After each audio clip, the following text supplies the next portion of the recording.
Hello,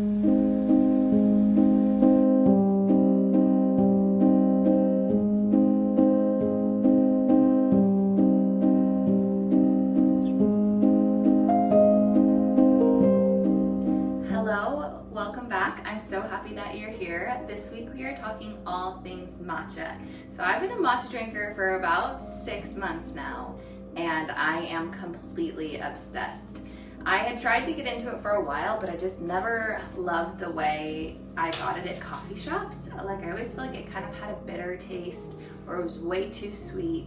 And I have to say, now that I've been making it on my own, making it at home is so much better. So I'm going to show you how I make it. I'm going to show you the matcha that I prefer and everything that you need to start making your own matcha at home. Plus, I'm going to show you 3 different recipes. So I'm going to show you my favorite, which is a honey cinnamon matcha. And then I'm going to show you how to make your own fruit syrup at home. I think we're going to do raspberry this week. So I'm going to show you how to make a raspberry matcha. And we're gonna make a vanilla bean cold foam matcha. So let's get into it. The first one I'm gonna show you is the honey cinnamon, but first let's talk about everything that you need to get started. Okay.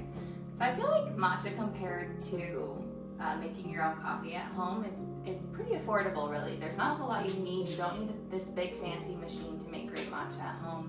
It's all made by hand, which is what makes it so fun and special. I love making it in the morning. I feel like I'm making this little potion before I go to work in the mornings, and it's really fun. So here's what the basics of what you're gonna need. The first thing you're gonna need is a bowl and matcha whisk set. So I actually bought this one on Amazon for not very much at all, and it's worked great for me. And then the other thing that came with this set is this bamboo scoop. And so this is how I measure out how much matcha powder I'm using. And then the last thing that you need that is, or not last thing, but second to last thing that you need that's super important is your sifter. So this sifter I got at Target, but you do want to sift your powder. I've accidentally not sifted it before, and you get these clumps of matcha, which it still works, but it's not the same. It's not as good. Okay, so this is actually the last and most important thing that you need, and it is your matcha powder. So you want to make sure you're getting a matcha powder that is ceremonial grade. That means that it, I believe, comes from Japan, like it's premium green tea, and it's gonna have a much better flavor to it. I've used others that aren't ceremonial grade. I've tried some that have stuff added to them, and they just aren't gonna give you that same green color, the same great taste of matcha. So you wanna make sure that you're getting ceremonial grade. And this one's my favorite that I have found that is easy to get, it's affordable, and you can pick this one up at Whole Foods. I believe you can order it on Amazon. If you're in Boise, they have it at the Boise Co-op, and the brand is Aya, maybe? But yeah, this one I really like. I've been using it for a while.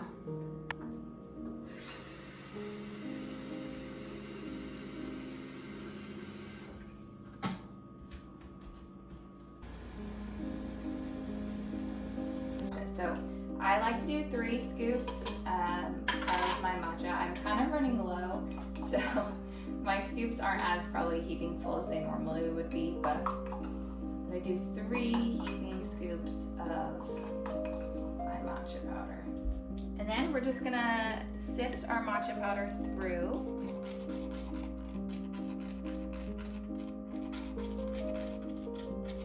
And we're gonna pour in our boiling water. So it's about 30 grams, but you really don't need much water at all. As you can see, I didn't add that much water to it, but a lot of people I know like to soak their matcha whisk in hot water for a little bit, like 30 seconds before they use it. I think it's supposed to make it a little frothier. Honestly, I don't really notice a difference when I do that, so I kind of skip that step, but you're welcome to do that. So then I just am gonna do a couple circles through just to get everything combined, and then we're gonna go ahead in a zigzag motion. And I would say I would go in this motion for about 30 seconds, and we kind of want to whisk it quite briskly.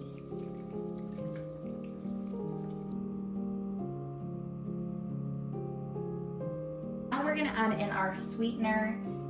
So for this one, we're doing the honey and cinnamon. So I like to do about 15 grams of honey because I really like it sweet, but I also just eyeball it. So you're welcome to add as much sweetener as you want. And then we're gonna just add in a dash of cinnamon.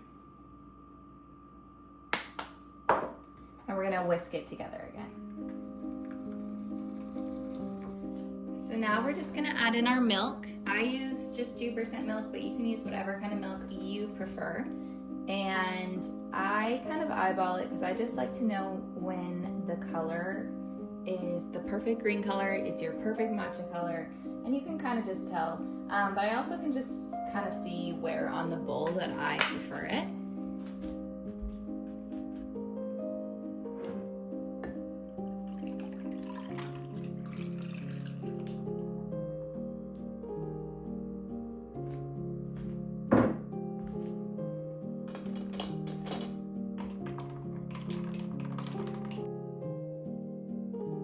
We have matcha number 1. This one is definitely my favorite. I make this one every single day. It is just the best combo. Let's give it a taste test. It's so good. I added a lot of honey this time, but it's delicious.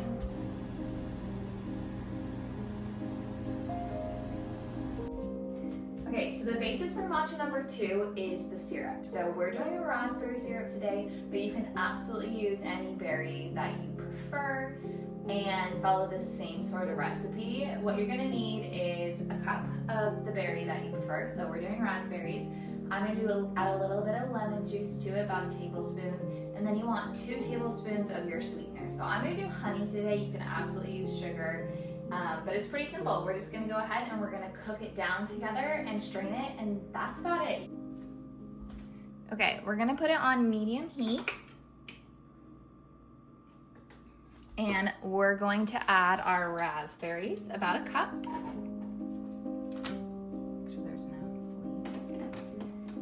And then we're gonna add about a tablespoon of lemon juice.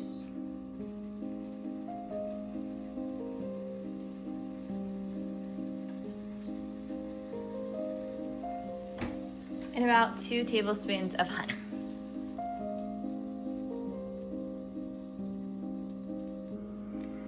You also want to be sure that you're stirring it frequently, and you can go ahead and kind of mash some of the berries to help it along.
Okay. Okay, I gave it a good stir. That's pretty good. It's a lot more tart, I feel like, than the usual syrups that I make. I don't know, I might like the blueberry better. It's still really good though. Good morning, it's the next day and we're gonna make matcha number 3. Today we're making a vanilla bean cold foam matcha. And we're gonna add honey still as our sweetener. So I'm gonna show you how to do that. The matcha recipe itself is gonna be a little different because we're gonna add vanilla bean to it. So I'm gonna show you how to do that, and I'm gonna show you the cold foam recipe. So let's get into it. Okay, here's our ingredient list for the cold foam. So you need heavy whipping cream, some honey, and some vanilla bean paste. Heavy whipping cream is gonna get bigger, so you really don't need much. I'd say about maybe a 1/4 cup, if that. About a tablespoon of honey. And then just about a 1/4 teaspoon of your vanilla bean paste.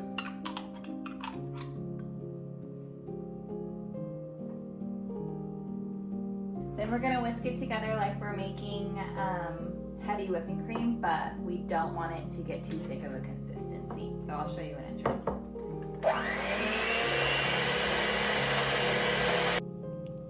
Okay, here's the finished product. You want it to be thickened, but you don't want it to be so thick that stiff peaks are forming like in heavy whipping cream. So this looks pretty good.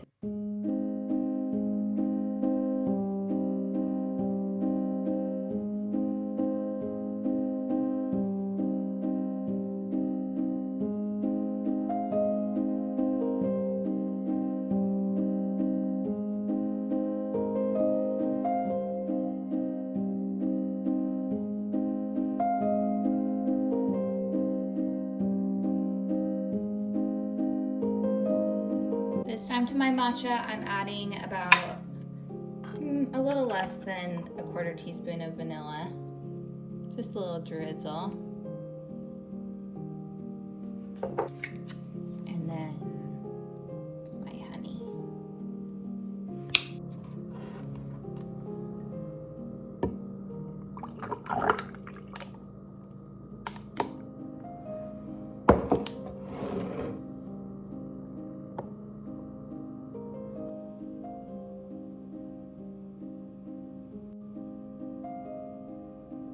Okay, taste test of matcha number 3. This one is my second favorite. Honey cinnamon still stands the test of time, but this one's pretty cute. Okay, that's it for our matcha video. Thanks so much for watching. Side note, I'm not a professional matcha maker by any means necessary, so let me know down below if you have any tips for me, and let me know if you try any of these recipes. Thanks so much for watching, and I'll see you next time. Cheers!